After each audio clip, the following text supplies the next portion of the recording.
ordem clara e direta na Escritura proibindo a ordenação de mulheres. E não permito que a mulher ensine nem exerça a autoridade de homem, escreveu o apóstolo Paulo. Ao citarmos este texto, o povo já vem logo com o argumento cultural. Isso aí foi um mandamento cultural, servia apenas para aquela época. A resposta a isso é: primeiro, o próprio texto dá o motivo da proibição, porque primeiro foi formado Adão, depois Eva, remetendo assim ao Éden, e não à cultura grega ou judaica. Em segundo, se fosse cultural, então você estaria afirmando que Paulo, por um momento, fez algo errado só para se curvar à cultura? Isso seria um absurdo. Terceiro, com base em que você diz, não vale mais, é cultural. Quem é você para dizer isso? Há alguma outra passagem bíblica para dar apoio ao que você está dizendo? No fim, afirmar que é cultural tem sido a desculpa para desobedecer sistematicamente à Escritura. Inclusive, muitos gays cristãos, como se existissem, usam do mesmo artifício para aprovar o que a Bíblia condena explicitamente. Paulo falou que o homossexualismo era errado por conta da cultura da época, dizem eles. E o problema se torna ainda maior quando você consulta a Escritura e a história, o que te leva a concluir: não há menção de nenhuma pastora em toda a Bíblia, e não há menção de nenhuma pastora na história da igreja antes do feminismo. Quando Paulo fala sobre as qualificações para o ministério, ele diz que o bispo seja marido de uma só mulher. Só um homem pode preencher esse requisito. Jesus escolheu 12 apóstolos, e não 12 apóstolas, apostilas, cadernetas. Paulo elegeu presbíteros e nenhuma presbítera. No Antigo Testamento havia apenas sacerdotisas de Baal. Não havia sacerdotisas em Israel. Mas Débora não foi profetisa e juíza? Sim, mas não pastora, não sacerdotisa. Profetizar é diferente de ensinar. Tanto que nos dons ministeriais de Efésios estão apóstolos, pastores, mestres e profetas, diferenciando um do outro. Em Romanos 12, Paulo diz que há dons diferentes.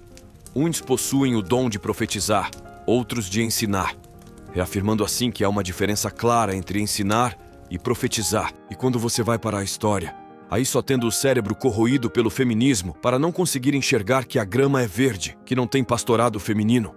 Até 1850, não havia nenhuma pastora em nenhuma igreja do mundo. Em 1848, aconteceu a primeira reunião feminista, em Seneca Falls. Não havia uma pastora sequer, nem na igreja católica ou na protestante. Aí surge o feminismo de maneira mais oficial. E pasmem, somente 2 anos depois começam a surgir pastoras. Coincidência, né? Claro que é coincidência. Não.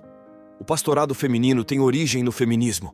Os movimentos feministas tiveram suas diferenças. Feministas discordaram sobre trabalhar fora. A Alessandra Kollontai dizia que colocar a mulher no mercado de trabalho era quase uma condição de escrava. Outras, como Betty Friedan, entretanto, diziam o oposto. As feministas anarquistas acreditavam que lutar pelo direito ao voto feminino era um desserviço. Mas todas elas tinham uma coisa em comum: a crença de que não há diferenças essenciais entre homens e mulheres. Mary Wollstonecraft, que fez parte do que é chamado de proto-feminismo, já havia lançado a semente do igualitarismo. Segundo ela, as diferenças entre homens e mulheres eram apenas uma questão cultural. As mulheres não recebiam estudo e os mesmos estímulos que os homens. Por isso existiam diferenças. Coloquem ambos nas mesmas circunstâncias e as diferenças desaparecerão. E se lança o fundamento sobre o qual todos os dogmas feministas se assentarão. Não há diferenças essenciais entre homens e mulheres. Por que ambos podem votar, apesar de apenas os homens terem lutado e dado a vida na guerra para obter esse direito? Porque somos iguais, dizem as feministas. Por que a mulher não pode trabalhar fora e só o homem pode se dar ao luxo de morrer em minas de carvão, carregar pedras, trabalhar em fábricas em condições insalubres? Porque somos iguais, dizem as feministas. Por que não podemos reproduzir os mesmos vícios que os homens e dormir com o meio mundo como vadias? Somos iguais. E aqui entra o pastorado. Por que não podemos ser pastoras? Somos iguais. Ninguém, mais do que a Bíblia, mostra a igualdade de valor entre homem e mulher. Em Cristo não há grego, não há mulher, diz Paulo. Não há gentio ou judeu. Mas isso não significa dizer que não haja diferença de função.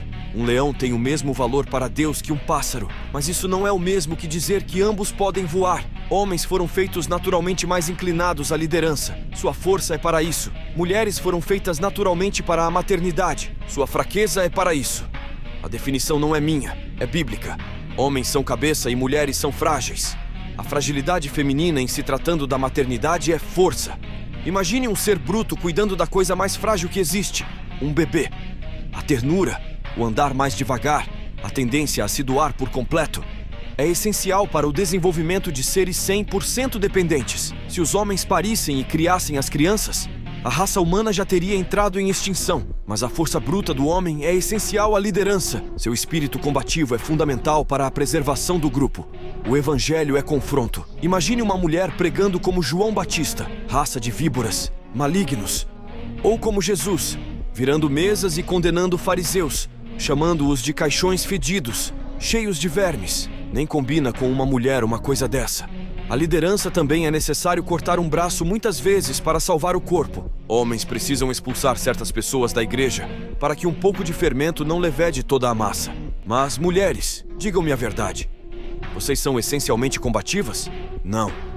E por isso a igreja atual é tão permissiva, tão indolente com o pecado, pois ela tem sido liderada por mulheres ou por homens femininos. A masculinidade é um crime hoje. Isso explica por que a maioria dos protestantes não protestaram quando governadores, de maneira inconstitucional, proibiram que igrejas cultuassem a Deus. Se as igrejas fossem lideradas por homens mais machos, isso não teria acontecido. Além do pastorado feminino ter tornado a igreja fraca, há outra desgraça que advém dessa desobediência. Quem aceita desobedecer uma passagem clara da Escritura, flerta em desobedecer todas as outras passagens. Se podemos dizer que isso era cultural, por que não podemos dizer que a questão do homossexualismo também não era uma questão cultural? Na Europa foi assim. Primeiro, desobedeceram sobre o pastorado feminino. Depois, sobre o homossexualismo. Por fim, a igreja morreu. Onde há pastoras, há um homem frouxo que ordenou essa mulher por sucumbir à cultura e rejeitar a ordem natural de Deus. Quero, entretanto, que saibais ser Cristo o cabeça de todo homem, e o homem o cabeça da mulher, e Deus o cabeça de Cristo. Onde há uma pastora, há uma ordem criacional que foi invertida assim, na versão atualizada para agradar o feminismo. Quero, portanto, que saibais que o feminismo fez a cabeça de toda mulher, que agora é a cabeça de todo homem. Vamos orar. Pai, pedimos com humildade, sabedoria e discernimento para entender e compreender suas escrituras. Perdoa-nos por toda a nossa ignorância e afasta de nós toda dúvida. Guia-nos sempre para a verdade e aproxima-nos de Ti, criando uma intimidade sincera e profunda em nossos corações. Amém.